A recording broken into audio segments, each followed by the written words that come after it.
Hi bed lovers. இன்றைக்கி வந்து கேட்டுக்கு வந்து பர்ஷியன் கேட்டுக்கு எப்படி வந்து ஹோம்மேட் ஃபுட்டு ப்ரிப்பேர் பண்ண போகிறோங்கிறத பார்க்க போகிறோம்.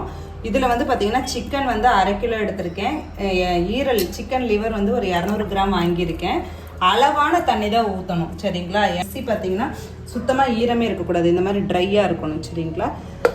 இந்த மாதிரி எடுத்துக்கணும். அடுத்து இந்த இட்லி பாத்திரத்தில் பார்த்தீங்கன்னா பம்ப்கின் எடுத்திருக்கேன், சரிங்களா? பம்ப்கினோட குவான்டிட்டி அதிகமாக இருக்கணும். ஒரு 400 கிராம் பம்ப்கின்னு, 100 கிராம் கேரட்டு, இதில் பார்த்தீங்கன்னா உருளைக்கிழங்கு 2, முட்டை 3. இது எல்லாமே வந்து வேக வச்சு நம்ம எடுத்துக்கணும், சரிங்களா? நான் வேக வைக்கிறேன்.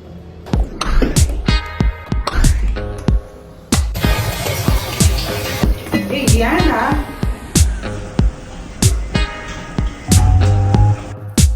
பார்த்தீங்கன்னா சிக்கனு லிவரில் வேக வச்சு எடுத்தாச்சு. வாட்டர் பார்த்தீங்கன்னா இந்த வாட்டர் தான் ஊற்றி நம்ம அரைக்க போகிறோம், சரிங்களா? இது நல்லா வெந்துருச்சு. இங்கே பாருங்கள், உங்களுக்கு பார்த்தாலே தெரியும். பீஸ் கட் ஆகுதுங்களா, தெரியுதா? ஸ்பூன் வச்சு ப்ரெஷ் பண்ணும்போதே கட் ஆகிடுது பாருங்கள். ஓகேங்களா? இங்கே பார்த்தீங்கன்னா பம்ப்கின் தான் வெந்துருச்சு நல்லாவே. ஓகேங்களா? கீழே பார்த்தீங்கன்னாக்க உருளைக்கிழங்கு, முட்டை. ஸோ இப்போ இது எல்லாமே உருளைக்கிழங்கு தோல் உளிச்சு எடுத்துக்கணும். முட்டையும் க்ளீன் பண்ணி தோல் உளிச்சு எடுத்துக்கணும். வந்து இந்த கேரட் எல்லாம் குட்டி குட்டியாக நறுக்கி போடுறேன். ஏன்னா அப்போ தான் கிரைண்ட் பண்ணும்போது உங்களுக்கு பேஸ்ட் கன்சிஸ்டன்சியில் வரணும் இல்லைங்களா, அதுக்காக.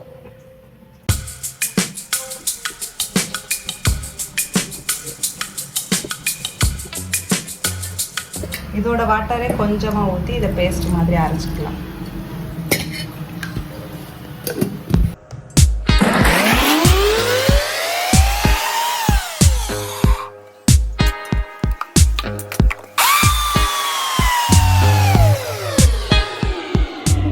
அடுத்து பம்ப்கின் இதை எடுத்து நவுத்தி.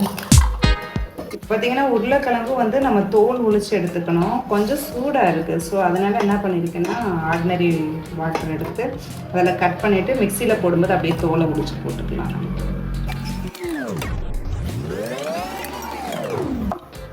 உருளைக்கிழங்கு எல்லாமே இங்கே பாருங்கள் தோல் உளிச்சு க்ளீனாக இருக்குது. ஸோ எல்லாம் மிக்சியில் போட்டுக்கலாம். கடைசியாக சிக்கன் போடுங்க, ஏன்னா அப்போ தான் அது அந்த சிக்கன் வந்து உங்களுக்கு எல்லாமே போன்லெஸ்ஸாக இருக்கணும், சரிங்களா?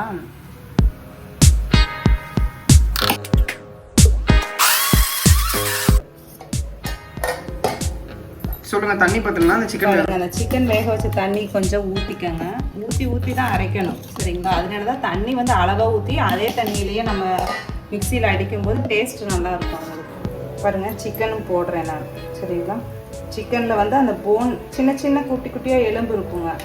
அந்த எலும்பு மட்டும் நீங்கள் ரிமூவ் பண்ணிக்கோங்க, ஏன்னா மிக்சி பிளேடு வீணாக போயிடும்.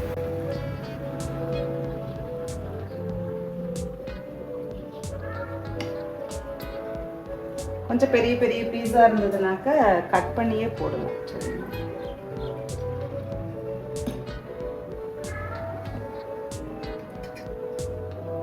இந்த மாதிரி ஹோம்மேட் ஃபுட்டு கொடுக்கும்போது வீக்கான கிட்டன்ஸ் எல்லாமே நல்ல ஹெல்த்தியாக ஆகிடுங்க, சரிங்களா? ஹோம்மேட் ஃபுட்டுனா என்னன்னே பேரண்ட்ஸ் கிட்ட இருக்கும்போதே பழக்கி கொடுங்க. அதுதான் வந்து என்றைக்குமே வந்து வாங்குறவங்களுக்கு நல்லது. வாங்குறவங்க பிகினர்ஸாக இருந்தாங்க, அவங்க புதுசாக ட்ரை பண்ணுறாங்கன்னா ஒரு சில கேட் சாப்பிடும், ஒரு சில கேட் சாப்பிடாது. ஸோ சாப்பிடாத கேட்டுக்கு என்ன பண்ணணும்னு வீடியோவை கடைசி வரை பாருங்கள், அதையும் நான் சொல்கிறேன். இதோட ப்ராசஸ் முடியே கிடையாது, வீடியோவை கடைசி வரை பாருங்கள். கிட்டத்தட்ட எல்லா சிக்கனுமே போட்டாச்சு. இந்த கன்சல்டன்சியில் தான் இருக்கணும், எதுவுமே கை போடாதீங்க. இது மாதிரி ஃப்ரிட்ஜில் ஸ்டோர் பண்ணி வாரத்துக்கு 2 தடவை ஸ்டோர் பண்ணிக்கோங்க, சரிங்களா? ஒரு தடவை செஞ்சு 10 நாளைக்கு வச்சுக்காதீங்க. வாரத்துக்கு 2 தடவை ஃப்ரெஷ்ஷாக செஞ்சுக்கோங்க. இப்போ இதை நீங்கள் வைக்கும்போது கொஞ்சம் மினரல் வாட்டர் ஆட் பண்ணி கிரேவி கலந்து வச்சிங்கன்னா சாப்பிடாத குட்டி கூட சாப்பிட்ரும். இது வந்து டைஜஷனு ஈஸியாக ஆகும் உங்களுக்கு. நீங்கள் இந்த மாதிரி ஹோம்மேட் ஃபுட்டு கொடுக்குறீங்கன்னா ட்ரை ஃபுட்டை எடுத்து வச்சிடணும், 5 ஹார்ஸ்க்கு எடுத்து வச்சிடணும், சரிங்களா? எல்லா கிட்டன்ஸுமே விரும்பி சாப்பிடுவாங்க. சாப்பிடாது அப்படின்ற மாதிரி கேட்ஸ் கூட கண்டிப்பாக சாப்பிடும், ஓகேங்களா?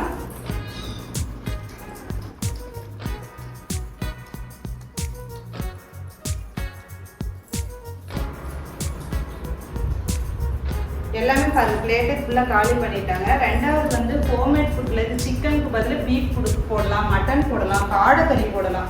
காடைக்கறி எதுக்கு போடுவாங்க அப்படின்னா ஹீட்டே கேட்டு வரல அப்படிங்கிறவங்க வந்து காடைக்கறி போடலாம். சரிங்களா?